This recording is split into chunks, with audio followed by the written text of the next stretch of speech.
The funding for this video is provided by the amazing members of our Patreon. Also contributions from viewers like you. Thank you. Yeah, I started from PBS Kids. What you gonna do? Fight me?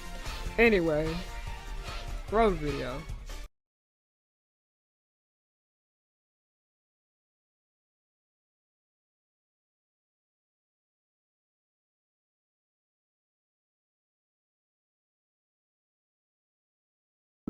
June 1st, 2021 marks 100 years since the Tulsa Race Massacre, when as many as 300 people were killed as an angry white mob destroyed a prosperous black neighborhood in Tulsa, Oklahoma, once known as that city's Black Wall Street. But Tulsa's story is part of a larger history of segregated prosperity in many American cities. Don't you find it weird how they refuse to teach us this in school? Oh, absolutely. We're going out tonight. The scene is out of sight. Gonna get my girls together. We'll be feeling alright. We're gonna move through the crowd. Come on, boys, get loud. 'Cause when the music starts bumping, the whole place will be jumping. It's my scene, my scene. You know what I mean. It's my scene, my scene. You know what I mean. My scene. Before we get started, I just want to make a brief announcement that one, my casting call for my comic dub open to black and half black voice actors only. Justice for Nino is still open. This most likely is going to be the last week of submissions as I am recording this. And two, my new book, No One Ruin Your Childhood, is now available for purchase for a digital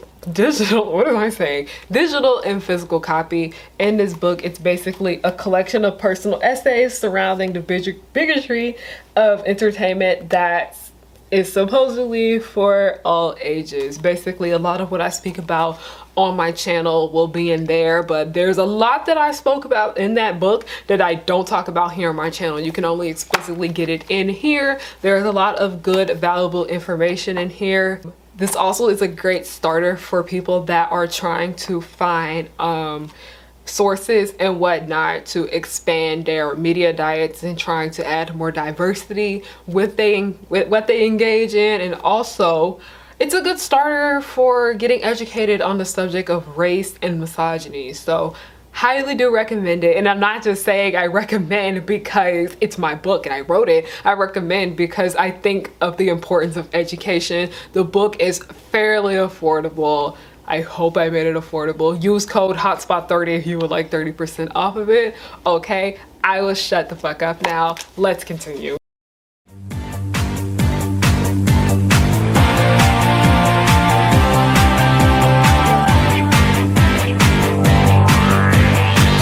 So on Friday of February 10, 2023 at 1 p.m. I was hosting a panel, a fan discussion specifically on the animated series Miraculous Ladybug.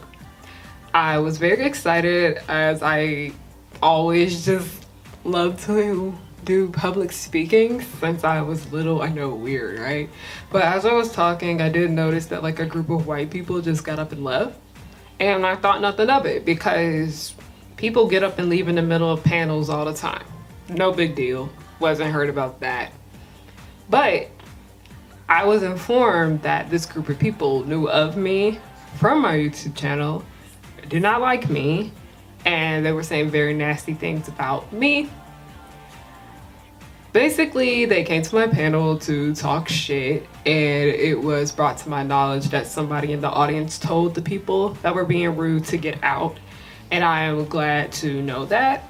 You're not obligated to like anyone, but for you to go out of your way to come to someone's gig that you don't like, it looks very strange on your end. And I felt very nervous, but also kind of embarrassed in a sense because this is something that no one wants to happen to them. And it doesn't matter how much they don't like me, they should have known not to do that. They don't have to like me, but they went out of their way to disrespect me in person.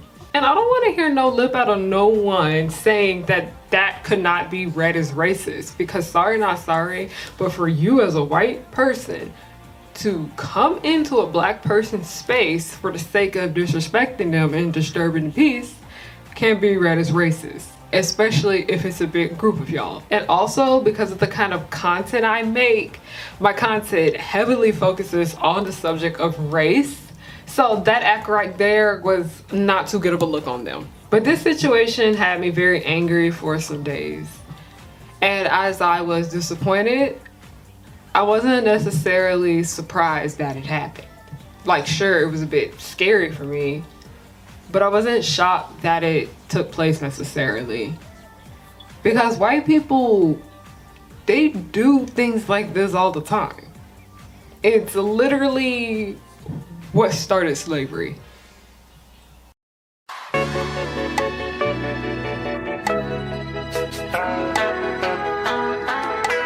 I don't know if y'all know, and y'all probably don't because they refuse to teach y'all a lot of the history you should know in school, but white people have a history of doing shit like that. Let me mute the tablet before we go further.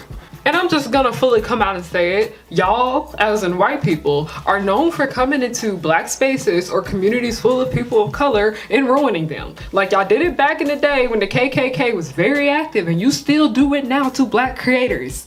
This is y'all history. Y'all history that y'all refuse to teach to your community. So black people and other people of color have to step in and do that job for you. And because of this lack of education and accountability that comes from white people not wanting to teach other white people about their dark ass history, we have repetition of acts similar to this. Have y'all ever heard of the story of Black Wall Street? Well, you really fucking should. Because this incident right here happened with black people and it was caused by white people. So this is your history just as well. You should learn it. So in the pilot for Moon Girl, the villain of the week was a white woman whose actions were causing numerous minority groups to lose money to the point of going out of business. We're gonna bring that back up later.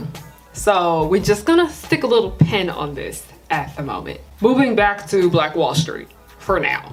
Black Wall Street is Tulsa, Oklahoma's Greenwood district, and it was a full-on black bourgeoisie. And if you don't know what the black bourgeoisie, it's basically just black people that are well off. And in this area, it was a plethora of black-owned businesses that were doing very well.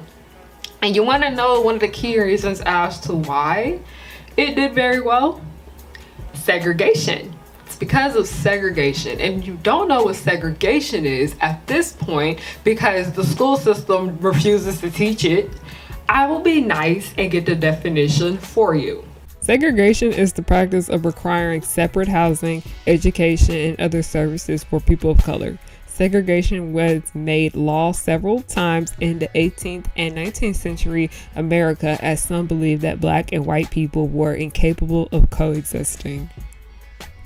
The first steps towards official segregation came in the form of black codes. These were laws passed throughout the South starting around 1865 that dictated more aspects of black people's lives, including where they could work and live. The codes also ensured black people's availability for cheap labor after slavery was abolished. Segregation soon became official policies enforced by a series of Southern laws through so-called Jim Crow laws, named after a derogatory term for blacks. Legislators segregated everything from schools to residential areas to public parks to theaters to pools to cemeteries, asylums, jails, and residential homes. There were separate waiting rooms for white people and black people in professional offices, and in 1915, Oklahoma became the first state to even segregate public phone booths.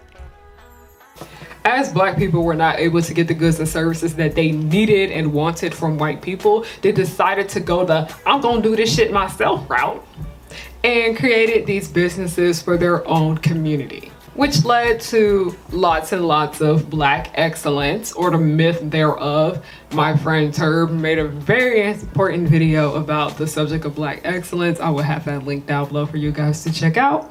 Everything was going pretty well for the most part, but y'all know that white people have a jealousy problem. They most definitely do. When they see black people doing well, especially, mind you. And what I'm about to tell you is very much disturbing. So get ready, because there was a situation of a white woman lying on a black person. Gee, don't this sound like another situation we all know about? Shortly after, Black Wall Street was attacked. Numerous were injured, and it also took the lives of many, leaving the businesses and community overall in shambles. You want to know how fucked up it was? They literally, how am I gonna say this by getting by the YouTube censors? Okay, if y'all know the Powerpuff Girls, the things that Dynamo can shoot out of her hands, yeah, they did that into a church full of black people. Ooh. And it's not like this was something that happened over the time span of 2 hours. It went on for 2 days. And y'all know what I'm about to say if you follow me on Instagram. It's giving hater. And just so you know, this is not the only instance of white people coming into black spaces and fucking shit up, because there are numerous other stories of white people coming into black spaces and bothering them. And many of y'all still do that to this day.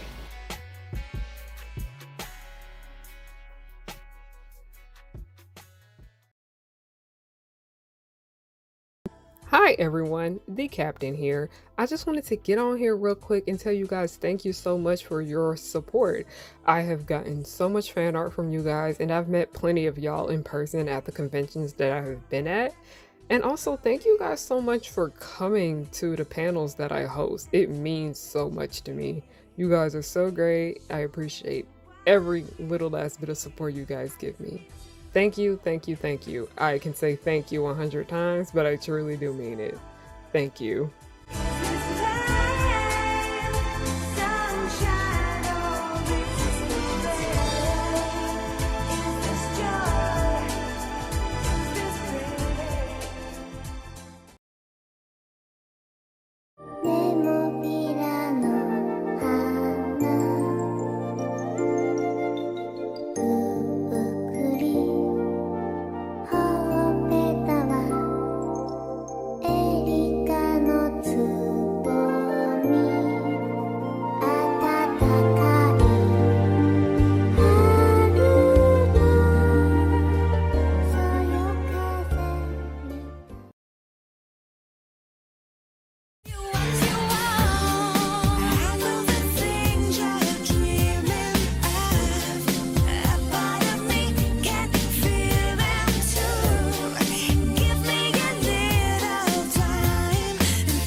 So I just want to make a brief disclaimer that I am going to be talking about the pilot of Moon Girl. Spoilers will be ahead, so if you don't want spoilers, you might as well just click off. But as someone that studies race for both school and for funsies, you start to see a recurring pattern in so much of the matter, and that is white people coming into communities full of people of color, not just black people, because they literally stole what we know as America now from indigenous people. And the French spent a good amount of time bothering Southeast Asian people too, just as well in our history, but they don't teach you guys that, remember? And I'm not gonna sit here and say that this is exactly what Moon Girl's writers were trying to do with this episode, but it was just an observation that I had with the pilot. As I was literally finishing up my assignment for school, it was mirroring it a bit. Mind you that I am minoring in college in African American studies, and we are currently working on the Black arts movement, and it's mirroring. Moon Girl takes place on the Lower East Side, which is a community full of people of color and not just black people. For my Gossip Girl stands, y'all know what the Upper East Side is? Yeah, Lower East Side is the complete opposite of that. Not that much money and a lot more diversity. And while the Lower East Side is not like how Black Wall Street was, because Black Wall Street was very much wealthy, like I said, the black bourgeoisie. But it's not like the businesses in the series were doing terrible. They were doing pretty okay, in my opinion. And it was very nice to see some businesses owned and ran by people of color, because for those of you guys who don't know, most of the big corporations in the world, especially within America, are ran by white people. And that is why many Black-owned businesses explicitly make it known that they are Black-owned, because let's be honest, people legit want a break from giving their money to regular white people. Let's just face it, let's just get fucking for real. Also, Lil Bill on YouTube, amazing creator. I adore him so much. He made an amazing video talking about like the myth of buying black and all of that. I will have the link to that down below just as well, because while it is good to see that we are having this emerge of black businesses, there are a lot of negatives that come along with that, and I think he does an amazing job with speaking on that subject right there. So let's continue on. In the pilot, we are introduced to the setting and the characters that live within this area, as it follows Lunella Lafayette, a black girl whose parents own a skating rink. And for those of you guys who don't know, skating is a very crucial part of black history. And when you think all is going well, there's a power outage and the family refunds everyone their money, and we see the businesses nearby just as well have to shut down for the night because of this power outage. Now, I do like how they refunded the people though, because they didn't get the full experience. They were supposed to be here to skate for the whole night and it got cut short. It was really nice to see that they did that right there, because a lot of people, if you fuck up, they don't be wanting to give you a refund, because I be giving people refunds when I fuck up, like. Then we find out that it keeps happening and it's very stressful on the people that live within this community, and they don't necessarily have a choice to move their businesses to another area in New York City because they keep losing money because of the power outages. Fast forward, everyone thinks it's something going on and it's not being caused by anybody. But no, Lunella and her dinosaur and her friend Casey find out that it is literally caused by one person.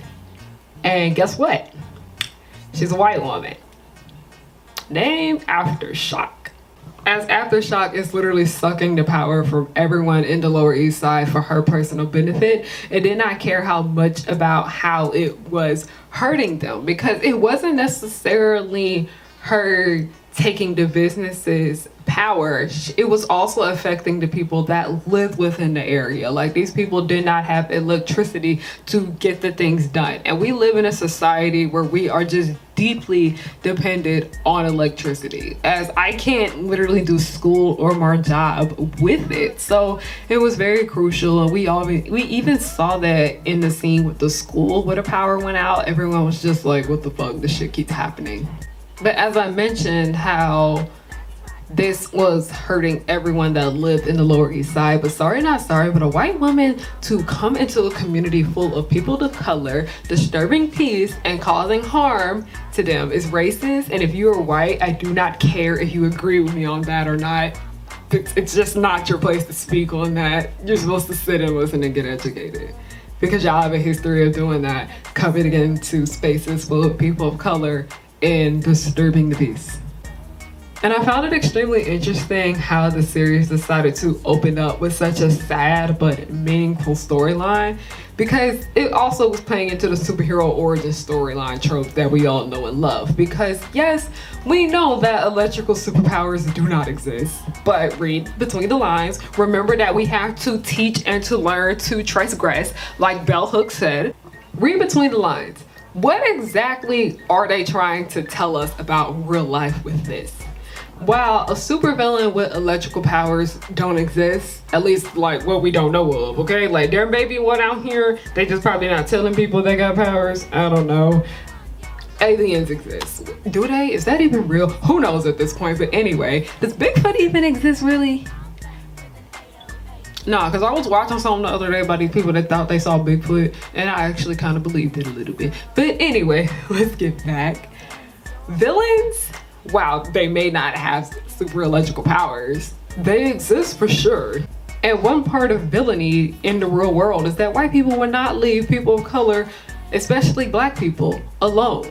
Because Lunella told that lady that she was wrong for what she was doing because she was hurting people. But that lady just did not fucking care. She absolutely did not give a flying fuck. Because our education system refuses to teach y'all about y'all history, television now has to do that, but they have to find different ways to do so, which leads to a whole bunch of parents that think ignorant is bliss, which it is, but in certain aspects it's not wanting their kids to learn about these aspects, and it leads to an ongoing cycle of ignorance and fuckery that just keeps making everything worse.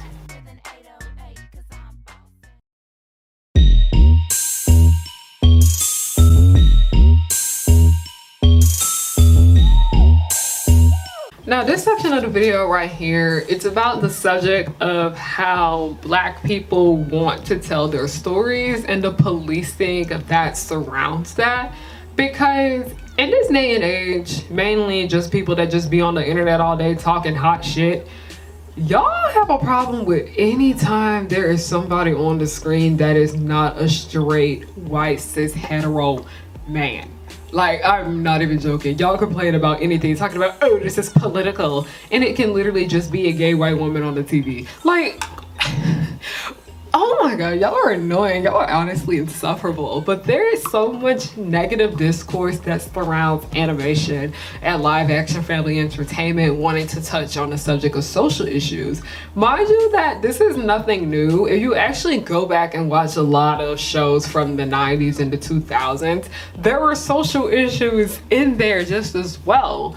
But because it's like more mainstream nowadays, where people are actually having more explicit conversations with their friends and family members and on the internet about it, because remember back then we didn't really have social media, that's why it seemed like it wasn't that big of a deal. But no, now it's always been like this. It's just y'all just don't go back and rewatch a lot of these works, because I saw y'all were trying to say this about the Proud Family, y'all were trying to say this about Bel-Air just as well, and I was like, do y'all not remember what the original Fresh Prince of Bel-Air was? Like, do you guys not? Did we watch the same show? No. Like, even with Sister, there's an entire episode about natural hair and getting your hair straightened and all that shit. Y'all didn't watch this shit.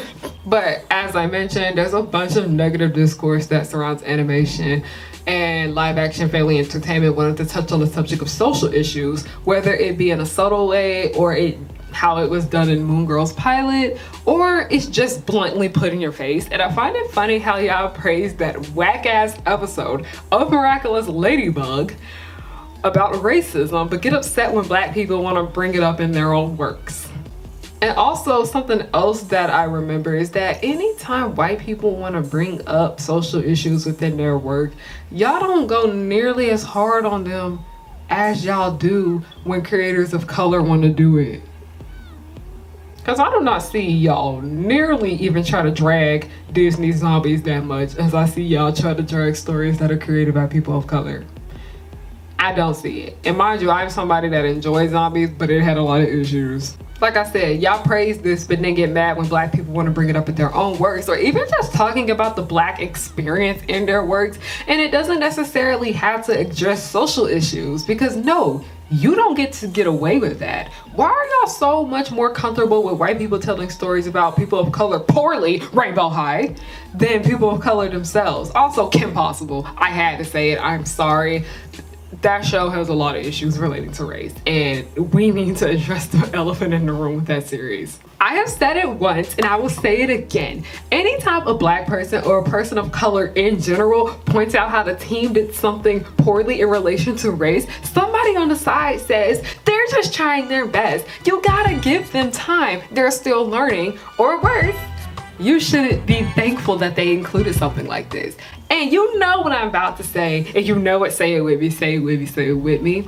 Y'all need to learn how to talk to black people, because that's not how you speak to one. I don't know if y'all know this, but being black literally affects black people since the day they asses was born. Since the day we came out the womb. So much of what happens in their childhoods relates to their race. Like, so many black girls and those assigned female at birth have to talk to their parents about how to wear their hair and, you know, proper hair care with wearing bonnets, and, you know, why we have to have our hair braided, and then also why we have to wear lotion so the ash won't be visibly unappealing. But yeah, let's get on the subject of the classic film. One of the few times I actually saw a bunch of black people in a cartoon as a kid outside of the Proud Family, Our Friend Martin.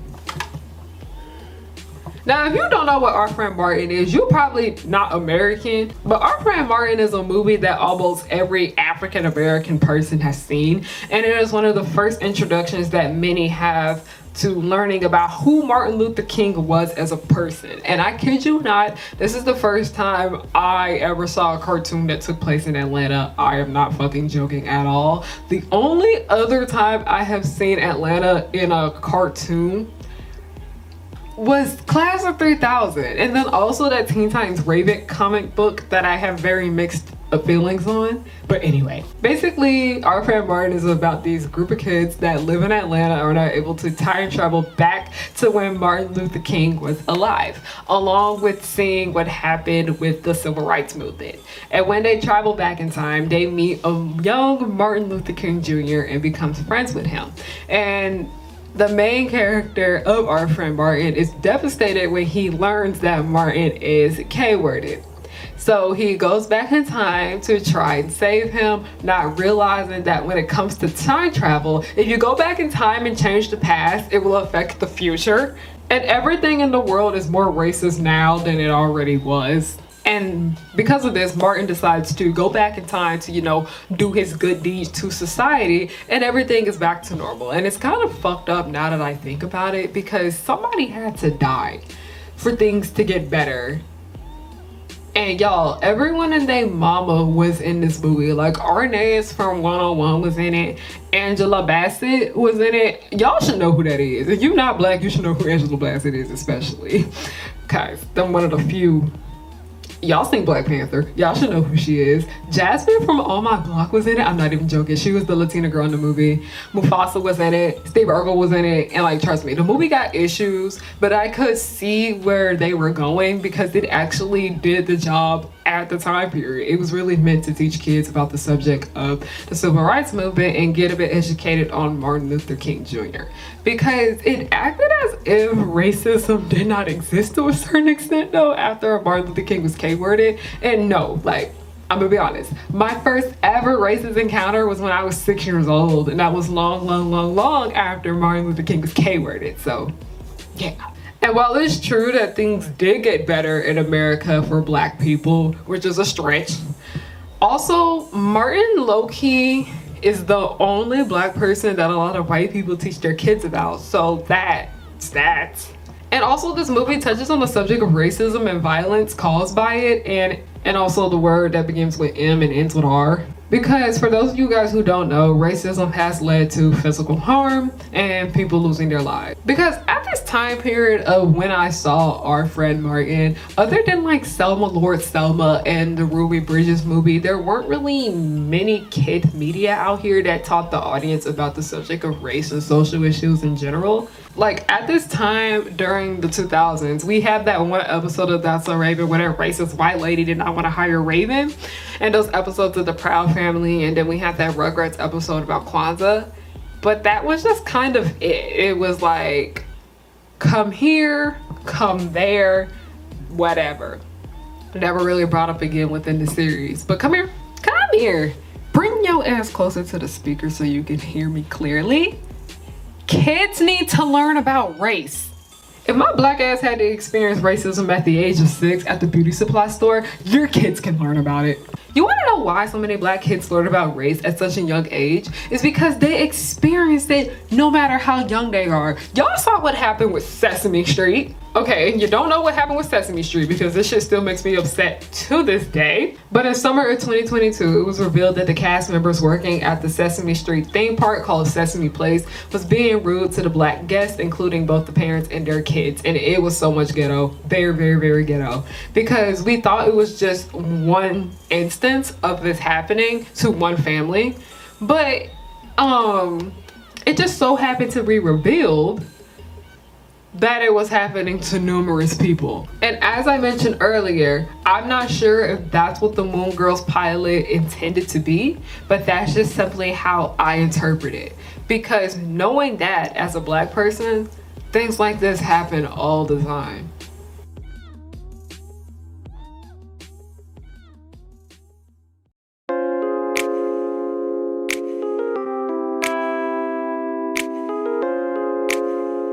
So I know we have like this ongoing debate on how we want Black stories that aren't necessarily about being Black, and we want Black stories about just Black people doing stuff. But also being Black kind of plays into everything we do. And as I noticed the way the family spoke in Moon Girls pilot, they all talked like in heavy AAV, and I like that. Which stands for African American Vernacular English, also known as Ebonics, but also known as slang. It's not Gen Z language. Get out, that's what you call it. Y'all didn't make this up. Like back in the day when I used to be reading Imagines all the time for like Cameron Boyce and like Shawn Mendes and like Jacob Lattimore and, you know, our king Thomas Doherty, people literally had to make Imagine packs for Black readers because of how white the Imagine community was. It was something, okay? But I want to talk about this movie called Let It Shine, which is one of my favorite childhood movies, and it also introduced me to the queen herself, Coco Jones. But Let It Shine, in my opinion, isn't a movie that people consider to be a movie about Black issues, but it kind of is. Because first of all, Let It Shine takes place in Atlanta, Georgia, which is one of the most popular cities in America with a high Black population. Atlanta is called Black Hollywood for a reason. And also Let It Shine's entire storyline revolves around the battle between three genres of music, that being R&B, hip hop, and gospel. And guess what? All three of those genres were created by Black people and are very popular within the Black community worldwide, not just in America. And then with Disney's upcoming show called Saturdays, which is produced by our princess Marseille Martin, it's about a roller skating rink. And that is also something that is very much crucial to Black culture. When Black people want to tell their stories, especially if they involve other Black people, things about their culture are gonna show up. And the reason that people, that being white people, dislike it so much because they like Blackness when Black people aren't present in it. So you know what they do. So they look at this Black culture, they come into the community, they take notes. So they run with it and they take it and act as if they made it up on their own, and they don't even bother to think about how their actions affected the people that they stole it from. Like, I kid you not, so many white people never watched Let It Shine, but they have seen Phineas and Ferb, a series that has used Black culture often for its musical numbers. But so many white people have never ever watched Blood and Water, but they sure as hell have seen Euphoria, a show with very little Black people in it, but it has the soundtrack of a Black-owned nightclub. Why is it that y'all are so uncomfortable with Blackness when it's portrayed by its own people, but don't have much to say when a white production takes for them and they're just kind of left hanging?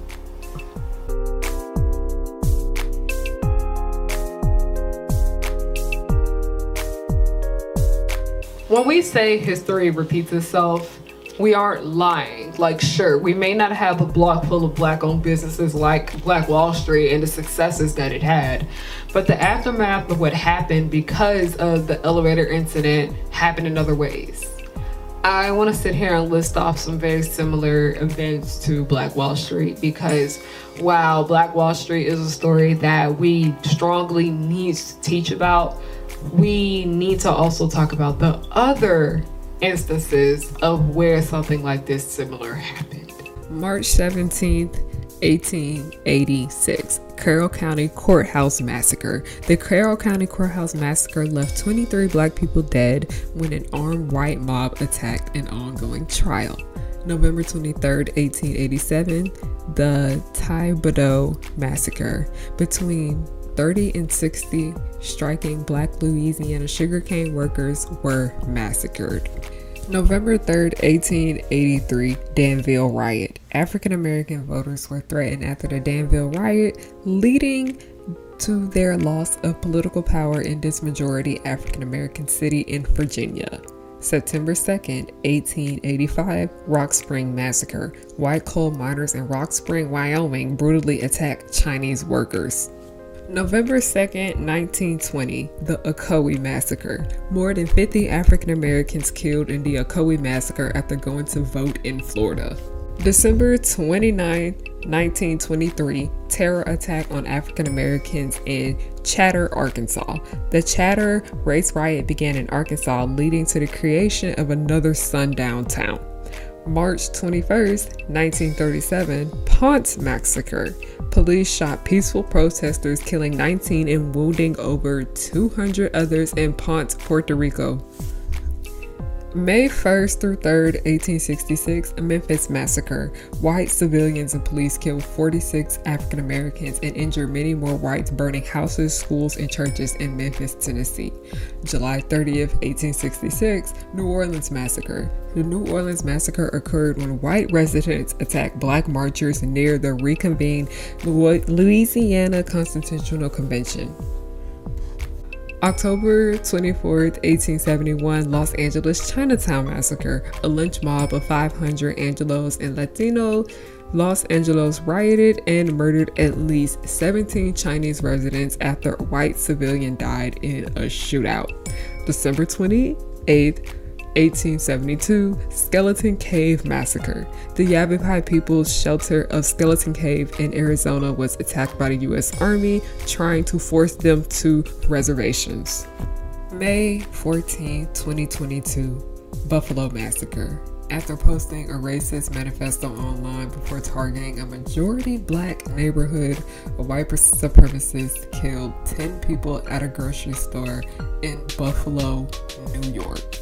It's sad because in this day and age, it's still happening. White people buying black-owned businesses and changing shit up. White people coming into Twitch streams harassing creators of color. White people seeing what's trending on TikTok with black people and then taking it and acting as if they started the trend. White people taking beauty and fashion from women of color and claiming it as their own. This is y'all history. This is our history. And we need to start doing better about teaching it. And a lot less complaining about black creators wanting to tell these stories within their works. We need to do better. And I said this enough, but I highly do recommend reading Bell Hooks's Teaching to Transgress, because the reason why it is so hard for people to get educated on these things is because they find learning to be boring and unengaging, and it just leads to an ongoing cycle of ignorance and bigotry, and it strongly really needs to stop. When I make these videos, I'm not making them as a way to ruin your childhood. Go read my new book, by the way. I'm making them as a way for us to be more socially aware of these things so they will not be repeated in the future, and how we can do better about how we view people that are different than us. That's why I do what I do. And when I watched the Moon Girl pilot, like I said, who knows if that's what the team intended for it, but it was just very much jarring to see, because I was like, don't be Harriana right now. Don't be your little activist in the moment. But I was like, no, I don't know if this is what they intended, but this is what I saw, and I want to speak about it, and I want to share my thoughts and opinions on it with you all.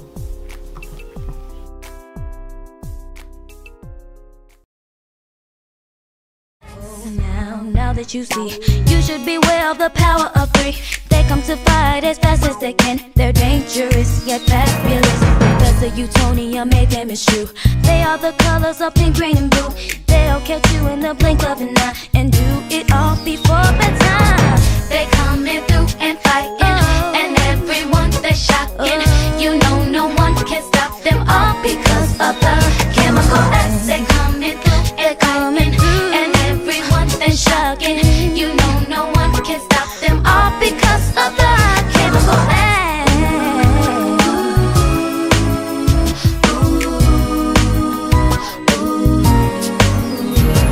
The Powerpuff Girls will just blow your mind. Buttercup like villains 3 at a time. rivals will smile while kicking your butt, and Blossom will lead them out of their rut. Cherish and Powerpuff, two of a kind.